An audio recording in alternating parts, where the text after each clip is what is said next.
Mi novia dijo que me amaba, pero solo se mudó conmigo porque no tenía dónde ir. Fingió un embarazo para manipularme y ahora está diciendo que soy yo quien la acosa. La conocí por Tinder. Ni siquiera iba a abrir esa app, pero una noche de aburrimiento, deslizo, hacemos match, y empezamos a hablar. Era linda, carismática, y muy rápida con las respuestas. Al día siguiente ya me estaba diciendo que quería verme en persona. Salimos a un bar, tomamos algo, y terminó quedándose a dormir. Todo fue muy rápido. A la semana siguiente ya venía casi todos los días. Al principio me gustaba. Era simpática, tenía historias interesantes, parecía esforzarse por agradar. Y lo hacía bien. Me cocinaba, limpiaba, me traía café por las mañanas. Yo, como un imbécil, pensé, wow, esto sí que es diferente. No pasaron ni 2 semanas y me dijo que su roomie le estaba cobrando de más y que estaba pensando en buscar un nuevo lugar. No me tienes que decir nada ya, me dijo, solo quiero que sepas que si alguna vez estás de acuerdo con que me quede aquí, yo podría ayudarte con la renta, limpiar, lo que sea. No lo dijo una vez. Lo repitió varias veces durante los siguientes días, siempre sutil, sin presionar. Pero no era tonta, sabía que estaba sembrando la idea. Yo no le dije que sí. Pero tampoco le dije que no y al final pasó lo que tenía que pasar. Un día llegó con 2 maletas, diciendo que su roomie la había echado sin previo aviso. Me dijo que era algo temporal. Solo por unos días. Esos unos días se convirtieron en semanas. No voy a mentir, al principio me gustaba tenerla ahí. Pero después de un mes ya no parecía una visita. Ya tenía cepillo de dientes, toallas, sus cosas en mi closet, y de pronto estaba usando mi cuenta de Netflix sin preguntar. Empezó a pedir comida usando mi tarjeta. Y yo lo dejaba pasar. Me decía que me iba a transferir el dinero. Nunca lo hizo. Cuando quise decirle que buscara otro lugar, me salió con que estaba desempleada, que no tenía a quien acudir, que su familia vivía en otro estado y que si se iba a terminar en la calle. Lloró. Me dijo que yo era lo único estable que tenía en su vida. Y ahí fui yo, el imbécil de siempre, diciendo que no pasaba nada, que podía quedarse. En los 2 meses siguientes, se encargó de meterse por completo en mi vida. Empezó a hacer videollamadas con mi mamá sin avisarme. Se agregaba a mis planes con amigos como si fuera lo más normal del mundo. Cuando me iba a trabajar, se quedaba en el departamento, usando mi computadora, mi internet, viendo series todo el día. Una vez llegué temprano del trabajo porque se me olvidó la laptop. Ella no me esperaba. Estaba en llamada con alguien, una amiga, creo, y escuché algo que me dejó helado. Sí, estoy viviendo con él. No, no paga mal. Me da lo que necesito. Está medio aburrido, pero al menos no jode. Mientras no me pida nada raro, estoy bien. Me fui sin que me viera. No dije nada ese día. Me quedé con eso guardado. Pude haberla echado en ese momento, pero no lo hice. No sé por qué. Supongo que era el ego, o miedo de quedar como el malo. No lo sé. Solo sé que me callé como un cobarde. Después de eso, empecé a fijarme más. Noté cómo evitaba hablar de trabajo. Siempre tenía excusas, que estaba en un proceso de selección, que le iban a mandar un contrato, que tenía entrevistas por Zoom. Pero nunca vi nada concreto. Nunca aportó ni $1 para la renta. Ni una compra del supermercado. Nada. Y encima, empezó a meterse en mis cosas. Revisaba mi teléfono. Se molestaba si hablaba con una compañera del trabajo.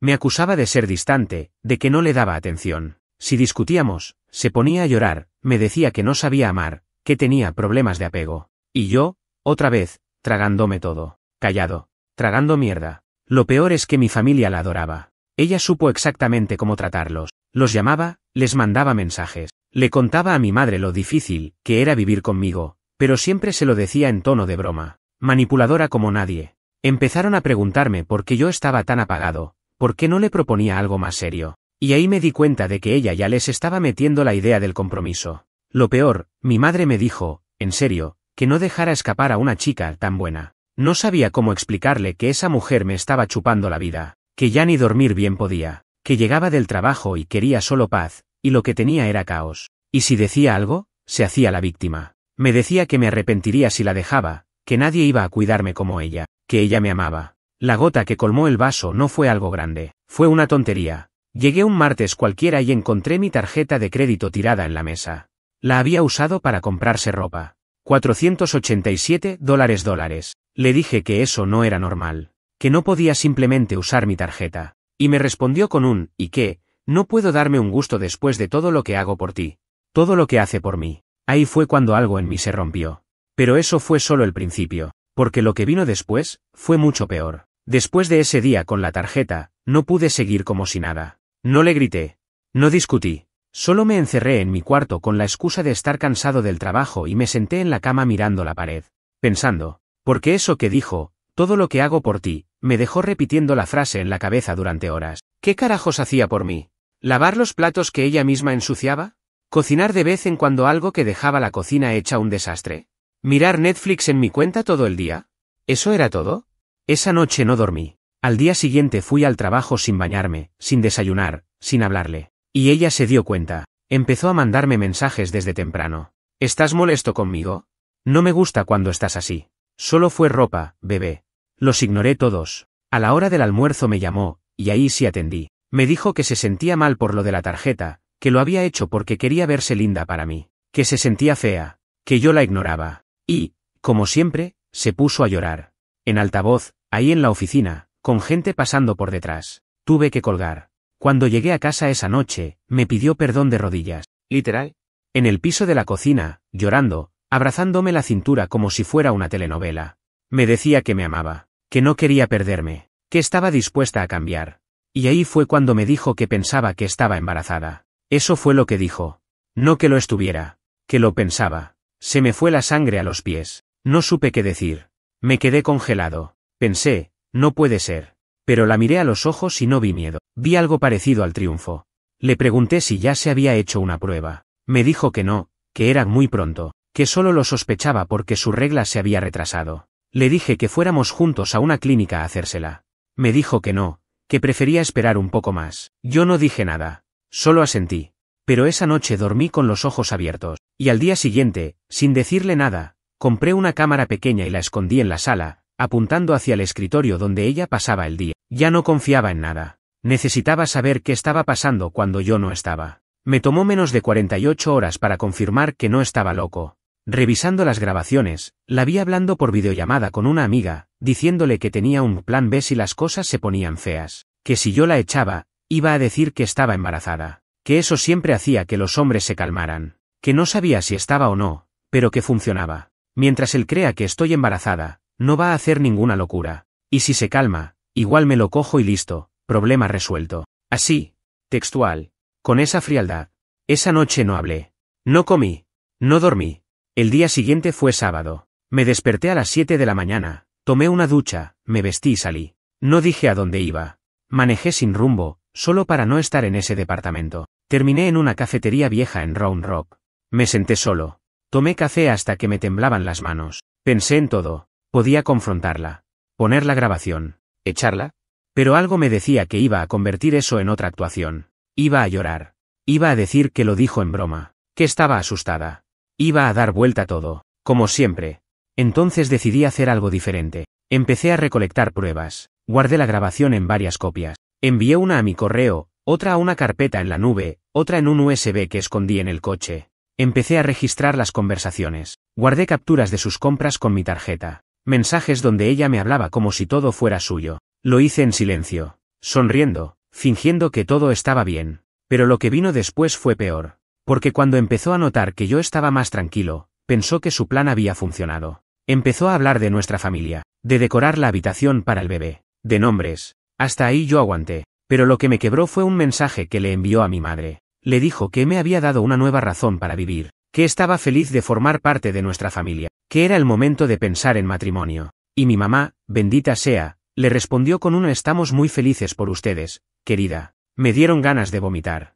Ahí supe que ya era demasiado tarde para hablar. Ella ya había convencido a todos. Y si yo decía algo, iba a quedar como el idiota insensible que no quiere hacerse cargo de su hijo. O peor, el que la deja en la calle. Y ella lo sabía. Estaba jugando ese juego desde el primer día. Pero no sabía que yo ya estaba preparado. Y no tenía ni idea de lo que venía. Pasé esa semana actuando. Me levantaba a la misma hora, le daba un beso rápido en la frente, salía a trabajar y volvía como si todo estuviera bien. Sonreía.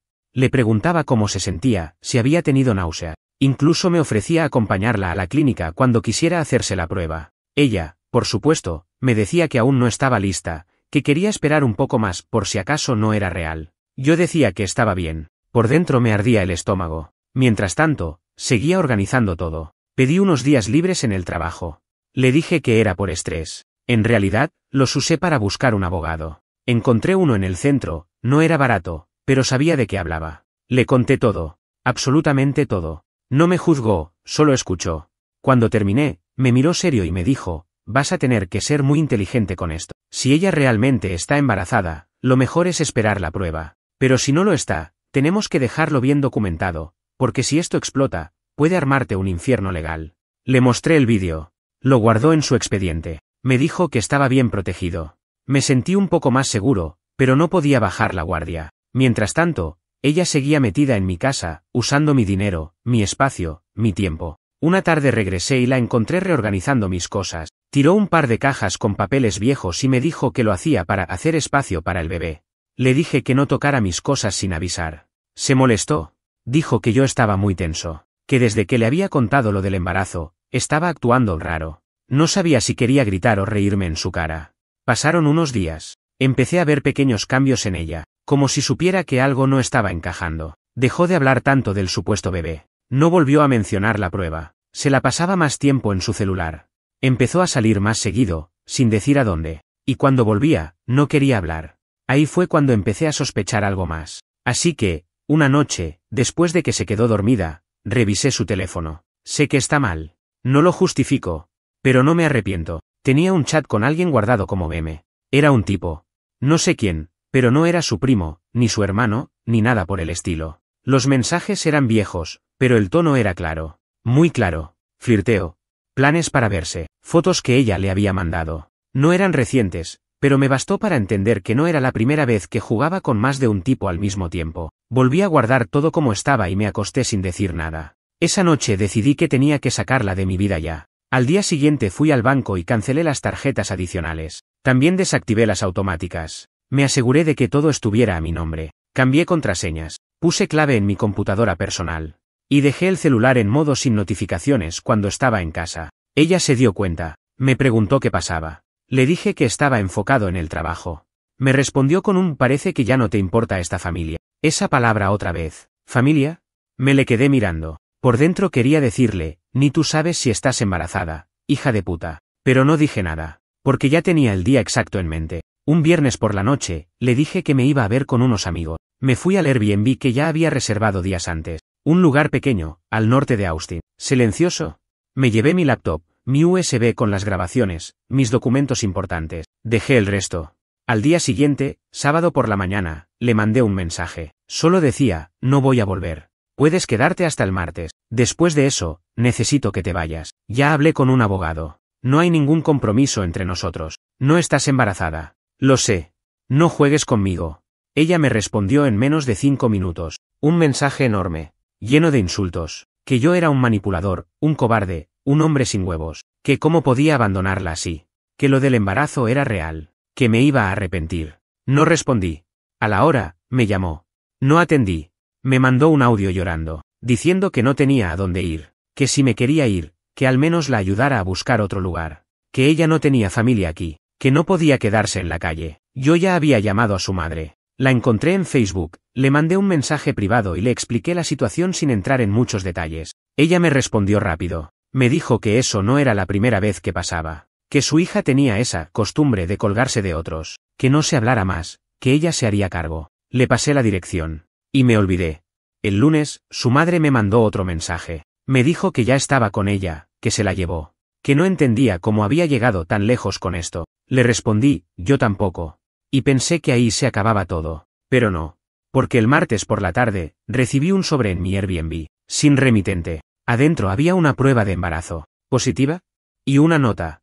Espero que estés feliz. Me arruinaste la vida. ¿Y sabes qué es lo peor? No sé si es real. O si es otra jugada, porque no hay fecha, no hay clínica, no hay prueba de sangre, solo un palito con 2 rayas y una nota escrita a mano. Y ahora no sé si escapé a tiempo, o si dejé una bomba a punto de explotar. No sabía si estaba temblando por la nota, por la prueba o por la posibilidad de que todo fuera cierto. Me senté en el borde de la cama del Airbnb con eso en la mano como un imbécil. Un test de embarazo casero y una hoja arrugada con tinta barata, como si eso fuera prueba suficiente de que ahora tenía una vida nueva en camino. ¿Qué se supone que debía hacer con eso? La nota no tenía ni una amenaza directa. Nada de vas a pagar por esto, ni nos vemos en la corte, ni te voy a arruinar la vida. Solo eso, espero que estés feliz. Me arruinaste la vida. La frase perfecta para dejarme sintiendo culpa aunque todo el puto tiempo yo fuera el que había sido manipulado, usado y mentido. Pensé en llamarla. Por un segundo. Luego pensé en llamar a su mamá. Luego en escribirle al abogado. No hice nada. Me acosté sin quitarme los zapatos y dejé la prueba encima del buró. Me dormí mirando al techo, imaginando qué haría si de verdad estuviera embarazada. No sé si fue pesadilla o realidad, pero juraría que soñé que me entregaban una criatura llorando, envuelta en una manta, y me decían, es tu turno, hazlo mejor que ella. Desperté con el corazón apretado. Volví al departamento por unas cosas, el mismo martes. Ya no estaba. Ni ella ni sus cosas. Solo quedaban un par de frascos vacíos de crema facial en el baño, un par de aretes tirados en la alfombra, y una caja de zapatos con papeles viejos que había dejado en el closet. También una bufanda colgada en la silla del escritorio, que todavía olía a su perfume. Agarré todo eso y lo metí en una bolsa. Fui al basurero de la calle y lo tiré sin mirar. No porque me diera igual, sino porque si lo miraba, me iba a ablandar. Y no quería ablandarme. Estuve días sin saber nada de ella, ni mensajes, ni llamadas, nada. Empecé a respirar un poco mejor. Volví al trabajo. Dormía sin despertarme a las 3 de la mañana sudando frío. Hasta empecé a contestar los mensajes de mis amigos. Algunos sabían algo, otros no. A los más cercanos les conté que hubo problemas y que ya no estábamos juntos. Nadie preguntó más. Y justo cuando estaba empezando a creer que se había rendido, recibí un correo. Sí, un puto correo. Con un archivo PDF que decía, resultado de examen de laboratorio, positivo. Y el nombre de una clínica que sí existía. En San Antonio. A 3 horas de donde yo vivo. El documento no decía mi nombre, decía el de ella. Fecha reciente. Resultado, embarazo confirmado. 6 semanas. 6 semanas. Encajaba con las fechas, justo antes de que yo empezara a sospechar. Justo antes del me siento rara, del creo que estoy embarazada, del no me ha bajado. Era posible. Y no solo posible, probable. Ese mismo día fui directo al abogado. Le mostré el documento. Me miró y me dijo lo que no quería escuchar, si está embarazada, aunque sea una manipuladora, el tema ahora es otro. Lo más importante es saber si tú eres el padre. Y eso no se puede saber hasta que nazca o hasta que se haga una prueba con tu ADN, pero para eso necesita tu consentimiento. Le pregunté qué pasaba si no era mío. Me dijo que aún así podía intentar involucrarme legalmente, si encontraba la forma. Que había hombres criando hijos que no eran suyos solo porque no pelearon a tiempo, que era mejor que me anticipara a todo. Y ahí empezó otro infierno. Intenté contactarla. Le escribí un correo desde una nueva cuenta, frío, formal. Le dije que si el embarazo era real, necesitábamos hablar. Que lo mejor era ir por la vía legal desde el principio, que si quería que me hiciera responsable, había que hacer una prueba de ADN cuando fuera posible. Que no quería más notas, ni más indirectas, ni más juegos. Pasaron 2 días sin respuesta. El tercero, me llamó desde un número desconocido. Atendí. Silencio. Luego su voz. ¿Ya estás feliz? No sabía qué decir. Le dije que solo quería saber la verdad. La verdad es que me dejaste cuando más te necesitaba. Y ahora me vienes con abogados y pruebas de ADN. ¿Crees que eso me hace sentir mejor? Le dije que no era por hacerla sentir mejor. Que era por hacer las cosas bien. Te usé, ¿no? Eso es lo que andas diciendo. Que soy una manipuladora, que te arruiné la vida. Pero ahora estás cagado de miedo. ¿Y sabes qué? No me importa. Porque no me vas a ver jamás. Este bebé, si existe, va a crecer sin ti. Porque no te necesita. Y colgó.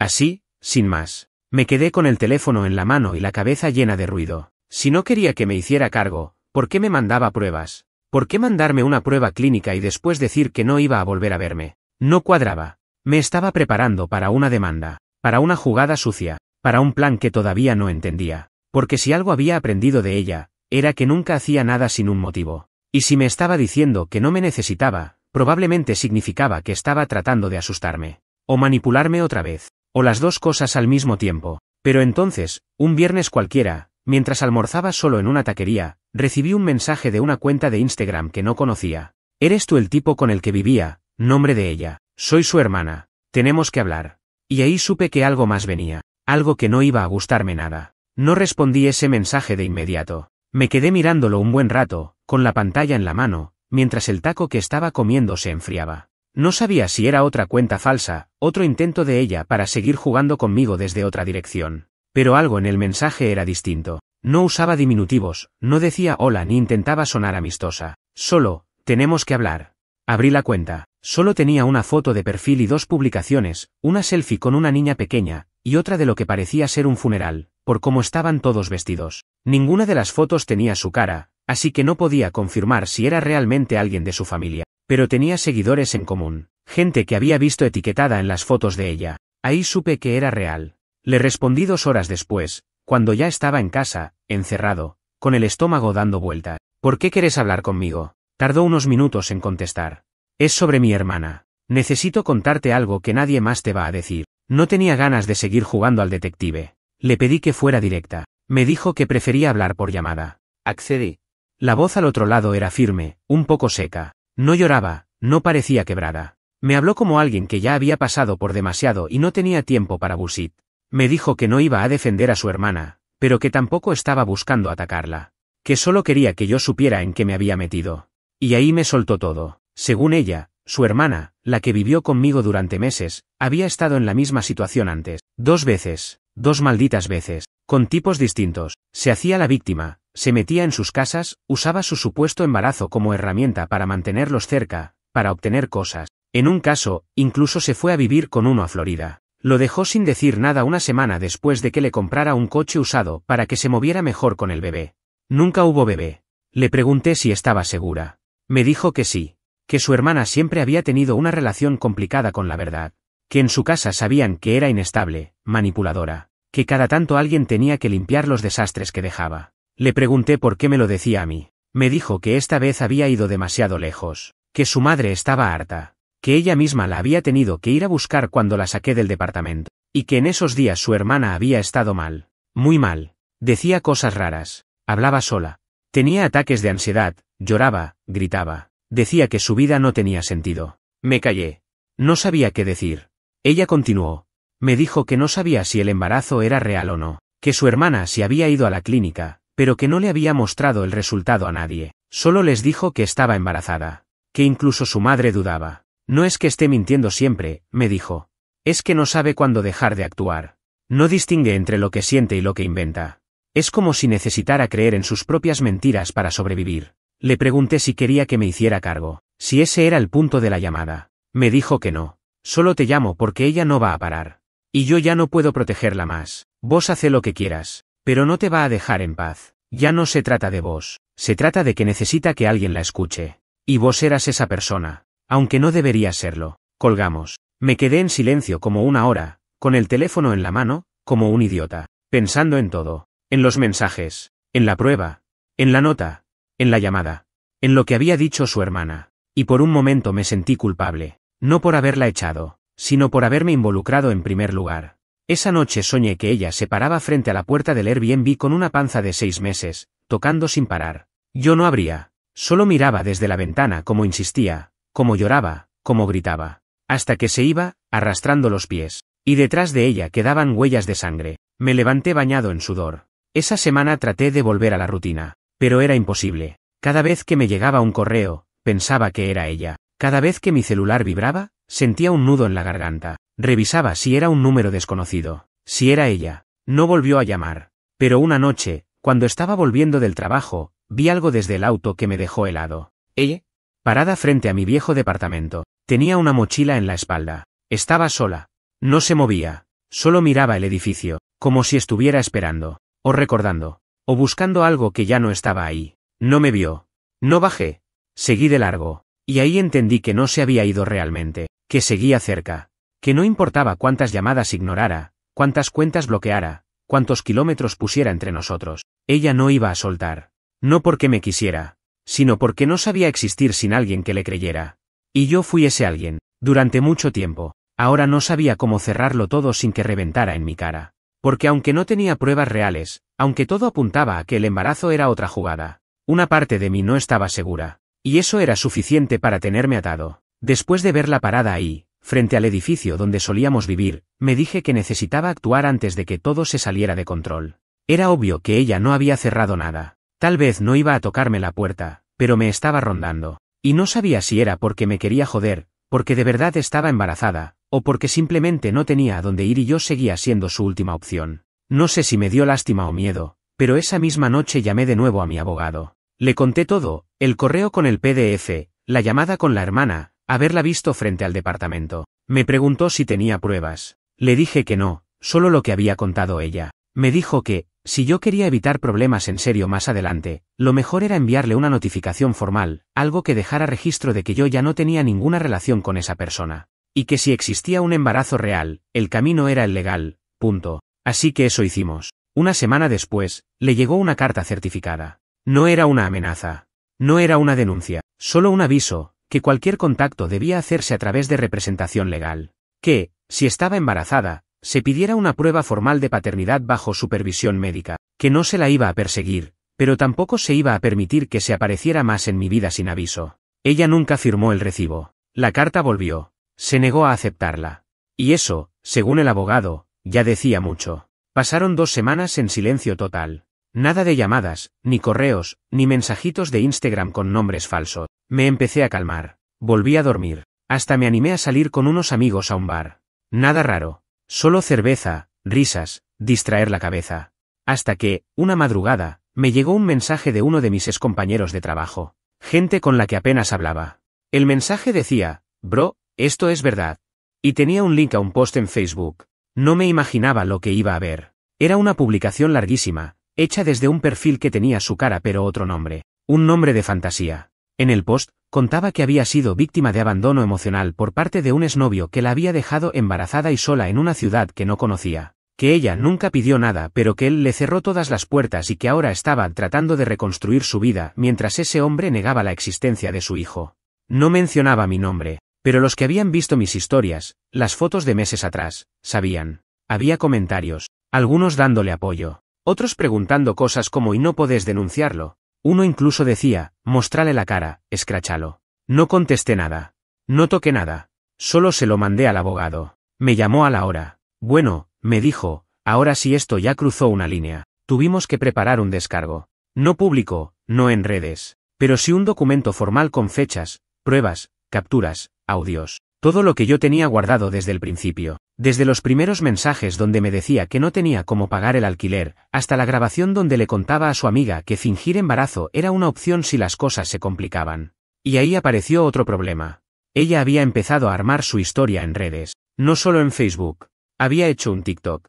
Un vídeo grabado desde una cama, sin maquillaje, llorando, diciendo que no sabía cómo seguir sola con un hijo en camino, que había sido engañada por un hombre que jugó con sus emociones y su cuerpo. El vídeo tenía miles de vistas. Y aunque no decía mi nombre, bastó que una sola persona me etiquetara para que todo se disparara. Me empezaron a llegar mensajes por Instagram, incluso correos a mi mail personal del trabajo. Algunos insultándome, otros diciendo que esperaban que no fuera verdad. Me estaban cancelando por algo que ni siquiera sabía si era real. Ahí fue cuando dije basta. Fui a la policía. No a denunciarla, sino a dejar una constancia. Llevé todo lo que tenía. Me atendió una oficial que me miró con cara de otra historia de pareja rota, pero cuando le mostré la cantidad de cosas, capturas, audios, pruebas, cambió la cara. Tomaron nota. Me dijeron que, por ahora, no había delito, pero que si ella seguía publicando cosas que pudieran perjudicarme con nombre y apellido, podía ser considerado difamación. Eso no solucionaba nada, pero al menos dejaba un rastro oficial. No volví a tener noticias de ella directamente, pero me enteré por una fuente inesperada. Una compañera del trabajo, con la que nunca hablé mucho, pero que seguía a la ex en redes, me mandó un mensaje. Ella está diciendo que perdiste la cabeza, que vas a buscarla, que la estás acosando. No sé qué onda, pero pensé que tenías que saber. Y ahí ya no supe si reírme o gritar. Yo no sabía ni en qué ciudad estaba. No le escribía desde hacía un mes. No la llamaba. No preguntaba por ella. No quería saber nada más. Y ahora yo era el que acosaba. Era como si el papel de víctima le quedara tan cómodo que se lo había pegado al cuerpo. No le importaba el daño. No le importaba a quién arrastraba. Solo le importaba que todos la vieran como frágil, inocente, abandonada. Y por primera vez, después de todo, me pregunté, ¿y si está embarazada de verdad? No por miedo. No por culpa. Sino por una duda real. Porque si lo estaba, ese niño iba a crecer escuchando una versión enferma de su historia. Una donde yo era el monstruo y ella, la santa mártir. Y tal vez nunca iba a poder hacer nada para cambiar eso. Después de ese mensaje diciendo que yo la estaba acosando, me bloqueó de todo. Facebook, Instagram, TikTok, incluso de una cuenta vieja de Twitter que no usaba desde hacía años. No podía ver nada, ni responder nada, ni defenderme. Todo el mundo tenía acceso a su versión y yo no tenía cómo contar la mía. Pero lo más jodido de todo es que no había hecho nada. Literalmente nada. No la buscaba, no preguntaba por ella, no me metía en su vida. Solo intentaba que me dejara en paz. Volví a hablar con el abogado. Me dijo que, en casos así, lo mejor era aguantar. No reaccionar. No responder ni caer en provocaciones. Me repitió algo que ya sabía: los que arman historias para redes, se caen solos. Solo necesitan tiempo. Pero eso no hacía que la ansiedad bajara. Porque mientras ella me cancelaba online, yo tenía que ir a trabajar todos los días con la duda de quién creía en mí y quién pensaba que era el monstruo que abandonó a una embarazada. Y lo peor era que no podía preguntarle a nadie. Tenía que hacerme el boludo, como si nada pasara. Hasta que una tarde, en medio de una reunión por Zoom, me vibró el celular. Mensaje de un número desconocido. Decía: es sobre el bebé. Por favor, solo escúchame. No respondí. 5 minutos después, sé que hice todo mal. Pero necesitas saber esto. Tampoco respondí. A los 20 minutos, otro: no estoy embarazada. Nunca lo estuve. Solo, no quería que me dejaras. Pero esto se me fue de las manos. No sé cómo pararlo. Ahí sí me congelé. Me tomé 5 minutos. Salí del Zoom. Me encerré en el baño. Leí el mensaje una y otra vez. Pensé que era otra trampa. Que me quería provocar para que respondiera y después usar eso como prueba de que la estaba molestando. Así que no le contesté. Pero le saqué captura. Y se la mandé al abogado. Me llamó enseguida. Me dijo que si eso era real, teníamos que actuar. Que con ese mensaje, más todo lo anterior, ya había material suficiente para iniciar una demanda por difamación si quería. Pero que lo más importante era protegerme. Porque si cambiaba la versión otra vez, y decía que nunca mandó eso, tenía que estar cubierto. Así que, bajo su recomendación, le respondí con un solo mensaje. Tomé captura. Todo contacto a través de representación legal. No me escribas más. Y la bloqueé. Esa noche no dormí. No por rabia. Por agotamiento. Era como si me hubiera estado arrastrando por meses por un campo minado, sin saber dónde pisaba. Y ahora que por fin veía el final, no me sentía aliviado. Me sentía destruido. Porque todo eso era por nada. No había bebé. No había familia. No había amor. Solo una mentira gigante sobre otra, y yo en el medio como idiota creyendo que algo de eso había sido real. Pensé en todo lo que perdí en el proceso. Amistades. Tiempo, tranquilidad, energía, hasta autoestima. Me costaba mirarme al espejo sin pensar: ¿cómo carajos te dejaste manipular así? Pero no se terminó ahí, porque 2 días después, me escribió su hermana otra vez. Esta vez, el mensaje era otro: está internada. Me tardé en responder. Le pregunté qué había pasado. Intentó quitarse la vida. Me quedé mudo. Tranquilo, no lo logró. Pero la encontraron a tiempo. Está en observación. Nadie te va a contactar. No te mencionó. Solo pensé que deberías saberlo. No supe qué decir. Le pregunté si estaba bien. Está estable. Pero no está bien. No sé cómo describir lo que sentí. No fue culpa exactamente. Fue como un golpe seco en el pecho. Porque sí, me hizo mierda. Me manipuló. Me mintió. Me quiso arruinar. Pero tampoco quería que terminara así. Nadie merece llegar a ese punto. Ni siquiera alguien como ella. Y ahí me volvió la duda. ¿Hice bien en borrarla de mi vida? ¿O me fui al carajo y la empujé más abajo? Me quedé horas pensando eso, hasta que me acordé de algo que ella me dijo una vez, en medio de una discusión. A veces prefiero que me odien a que me ignoren, porque si me odian, al menos me están mirando. Y entonces lo entendí. Todo había sido eso desde el principio, ser el centro. Aunque fuera por el caos, aunque fuera con mentiras, aunque doliera. Lo importante era que no la soltaran, que no la dejaran sola. Y yo lo hice, le solté la mano, no por crueldad, por necesidad. Y ella no supo qué hacer con eso. Hoy ya pasó más de un mes desde ese mensaje. No he vuelto a saber nada de ella, ni de la hermana, ni de sus redes. Borró todo, se desactivó de todos lados. Algunos dicen que se fue a otro estado, otros que está en tratamiento. Yo no sé. Y no quiero saber más. Pero todavía me cuesta volver a la normalidad. Me cuesta confiar. Me cuesta abrirme con alguien sin pensar que todo puede ser una trampa bien disfrazada. La verdad es que todavía no estoy bien, pero al menos ya no estoy con ella. Y eso, por ahora, es suficiente. Volver a mi departamento fue raro. Ya no estaba en el Airbnb. Había vuelto al mismo lugar donde empezó todo. Pero ya no se sentía igual. Aunque ella ya no estuviera ahí, su presencia seguía colgada en cada rincón. En la esquina de la cocina donde solía sentarse a hablar por teléfono durante horas. En la cama donde dormía hasta el mediodía. En los marcos vacíos que una vez tuvieron fotos nuestras. En los espacios que, sin darme cuenta, había adaptado para ella. No había ruido. No había drama. Nadie estaba llorando, ni gritando, ni acusándome de nada. Y aún así, me sentía en guerra. Como si mi cuerpo todavía no hubiera entendido que ya terminó. Mis amigos, los pocos que sabían la historia completa, me decían que tenía que salir. Tenés que distraerte, boludo, me repetían. Intentaron invitarme a cenas, bares, escapadas. Les agradezco. Pero no podía. No me sentía entero. Me sentía como un envase vacío que todavía no se terminaba de limpiar por dentro. Incluso llegué a pensar en mudarme. Cambiar de ciudad, de estado. Empezar desde cero. Pero después de todo, ¿por qué iba a ser yo el que se escondiera? No hice nada malo. Sobreviví. Aguanté. Me cuidé. Y aún con todo el daño, logré frenar algo que podría haber arruinado mi vida entera. Decidí quedarme. Y enfrentar el proceso de recuperarme acá, en el mismo lugar donde todo se rompió.